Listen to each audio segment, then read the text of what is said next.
Nous allons maintenant calculer l'aire d'un disque. Donc ici j'ai copié la notice Wikipédia d'un DVD. Donc j'en ai mis un extrait assez long, mais en fait la seule information dont on a besoin, donc c'est le DVD, ses dimensions, c'est un disque de 120 mm de diamètre. On va donc calculer l'aire d'un disque de 120 mm de diamètre. On va passer ça en centimètres. 120 mm, ça fait 12 cm. Évidemment, c'est le diamètre. Et nous, on va avoir besoin, si vous avez déjà vu la formule, du rayon. Le rayon, c'est la moitié du diamètre. 12 divisé par 2 égale 6. Il faut donc calculer l'aire d'un disque de rayon 6 cm. Bon, pour les quatrièmes, là, j'ai surligné NM. Bon, ça, les sixièmes et les cinquièmes ne savent pas ce que ça veut dire. Les quatrièmes savent que ce sont des nanomètres. Donc 10 puissance moins 9 mètres. C'était une petite parenthèse pour les quatrièmes. Donc nous, on s'intéresse à l'aire d'un disque. Donc comme dans tous les exercices de périmètre, d'aire et de volume, on commence par écrire la formule. L'aire d'un disque, c'est pi fois le rayon au carré. On remplace les lettres qu'on connaît par la valeur numérique. Donc là, je connais R.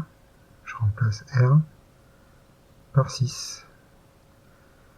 Et comme dans le tuto sur les périmètres du cercle, on me demande une valeur exacte en fonction de pi, donc je garde ma lettre pi et je calcule tout ce que je peux calculer, c'est-à-dire ici 6 au carré. 6 au carré égale 36. Ça, c'est la valeur exacte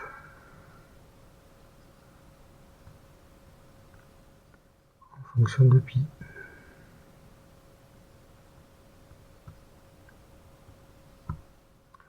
En quatrième, on marquera plutôt 36 pi, puisque pi est une lettre, donc on a le droit de ne pas écrire la multiplication.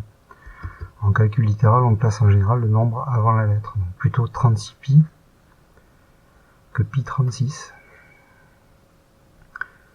Vient le moment de calculer la valeur rapprochée, donc je mets environ.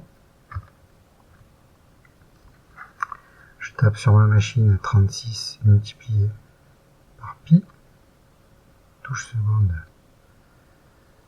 et touche pi. Donc j'ai la valeur exacte à 36 pi qui apparaît. Pas besoin de la machine pour savoir que pi fois 36 c'est 36 pi. J'appuie sur la touche ici pour avoir la valeur décimale. Voilà. 113,097335.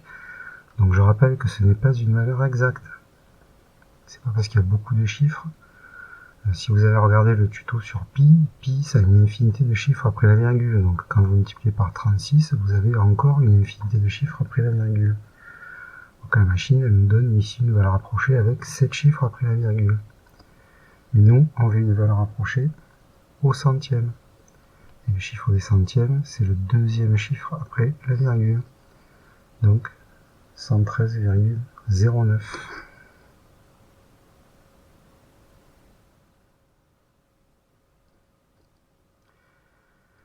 Et bien sûr, c'est une aire, donc c'est une grandeur. Et donc le travail n'est pas terminé parce que je dois mettre une unité d'aire.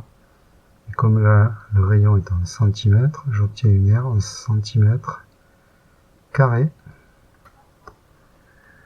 Bon, je sais que les élèves raisonnent pas comme ça, mais pour un prof, mettre centimètre à la place de centimètres carrés, c'est la pire erreur qu'on puisse faire. Parce que si vous devez savoir qu'une chose sur les périmètres et sur les aires, c'est la nature de ces grandeurs.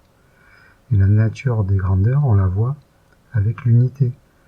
Donc quand on a fait tout ça, on est content, on se dit ouais j'ai réussi, et on oublie que l'aire, l'unité, dans toutes les grandeurs, c'est le principal.